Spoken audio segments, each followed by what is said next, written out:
Hi my dear all, I hope आप सभी अच्छे होंगे। मैं एक यूथ का अपने करियर को लेकर कंसर्न, उसकी एंजाइटी, स्ट्रेस, एग्रेशन एंड पीड़ा समझ सकती हूँ। यूथ परेशान भटक रहा है। Is it really a job crisis और is it mandatory to have a job? आज जरूरत है पेरेंट्स को काउंसलिंग की तो यूथ को सही गाइडेंस एंड मोटिवेशन की। बच्चे के कॉलेज पहुंचने तक पेरेंट्स लाखों रुपए उसके एजुकेशन में खर्च कर चुका होता है। हैप्पी स्कूल फी, फिर ट्यूशन, उसके साथ कोचिंग की फीस, फिर एक अच्छे कॉलेज में एडमिशन और कॉलेज के बाद वही अनसर्टेनिटी और मायूसी, फिर जॉब की प्रिपरेशन के लिए कोचिंग। और बच्चा बचपन से यही सुनता आया है कि एकेडमिकली एक्सेल करोगे तो अच्छा जॉब मिलेगा। बच्चे ने पेरेंट्स की सोच के बियॉन्ड कभी सोचा ही नहीं, उसकी अपनी सोच तो कभी बनी ही नहीं। सो माय डियर यूथ, अगर आपने आज तक नहीं सोचा तो अब सोचिए उन अनगिनत लोगों के बारे में जिनके पास कोई साधन नहीं थे। उन्होंने यूपीएससी, आईआईटी, नीट, क्लैट जैसे एग्जाम अपने बलबूते पर क्रैक किए, बड़े बड़े अंपायर खड़े किए अपने बलबूते पर। धीरू भाई अंबानी 10th पास, जिन्होंने एक पेट्रोल पंप पर छोटी सी नौकरी की। डॉक्टर एपीजे कलाम, जिनके फादर एक बोट ओनर थे। Rajinikanth, highest paid film actor, जिनकी जर्नी बस कंडक्टर से शुरू हुई। Captain Gopinath, founder of air Deccan, जिनके फादर एक साधारण टीचर थे। नारायण मूर्ति, फाउंडर ऑफ इन्फोसिस, जिनकी फैमिली की फाइनेंशियल कंडीशन अच्छी नहीं थी।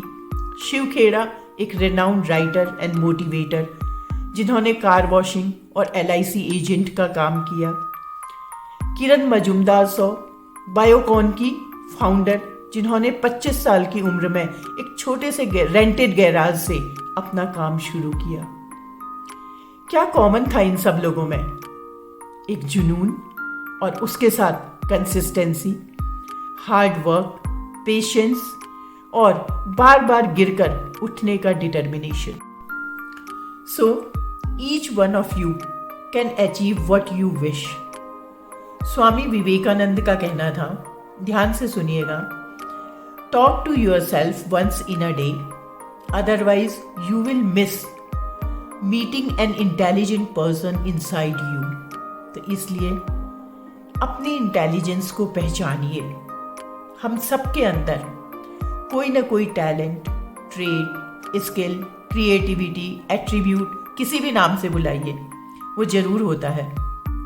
टैलेंट का मतलब स्टडीज, म्यूजिक या आर्ट में एक्सेल करना ही नहीं है। टैलेंट किसी भी फील्ड में हो सकता है, जैसे कि excellent memory, long attention span, excellent sense of humour, extensive vocabulary, vivid imagination और any kind of creativity in any other field. कोई भी स्किल, कोई भी टैलेंट, कोई भी ट्रेड छोटा या बड़ा नहीं होता है। तो जानिए which special trade is there inside you. Once identified, उस पर काम करना शुरू करिए, उसको अपनी लाइफ का मंत्रा बनाइए और फिर अपने ड्रीम्स को चेज करिए। याद रखिए, जब आपका टैलेंट ही आपका जॉब बन जाता है तो आप उसको एंजॉय करते हैं, फिर उसमें धीरे धीरे परफेक्शन आता है और फिर आप उसमें एक्सेल करते हैं। वो करियर जिसमें टैलेंट यूज ही नहीं होता है, it's going to be a failure for sure. इसीलिए आज अधिकतर लोग अपने जॉब से सेटिस्फाइड नहीं हैं और वो आए दिन जॉब चेंज करते रहते हैं। अनफॉर्चुनेटली अगर जॉब चला जाता है या अर्निंग के सभी रास्ते बंद हो जाते हैं तो फिर हम अपना टैलेंट, अपनी क्रिएटिविटी यूज़ करते हैं। और जहाँ टैलेंट यूज़ होता है वहाँ एक्सपोनेंशियल ग्रोथ भी होती है। आपने कई ऐसे एग्जाम्पल देखे होंगे, सुने होंगे कि लॉकडाउन पीरियड में जब लोगों का जॉब चला गया तो उन्होंने अपने पैशन को चुना और एक्सेल भी किया। सोचिए, क्या पैसा अर्न करना ही जॉब का एकमात्र उद्देश्य है?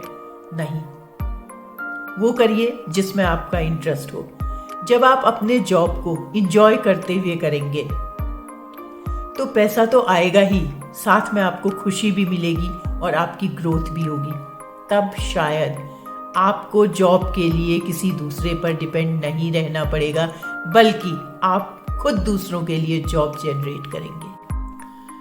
आपका मुझसे सवाल हो सकता है कि आप यूथ को तो मोटिवेट कर रहे हो, तो क्या आपने वो किया जो आप में टैलेंट था या जो आप करना चाहते थे?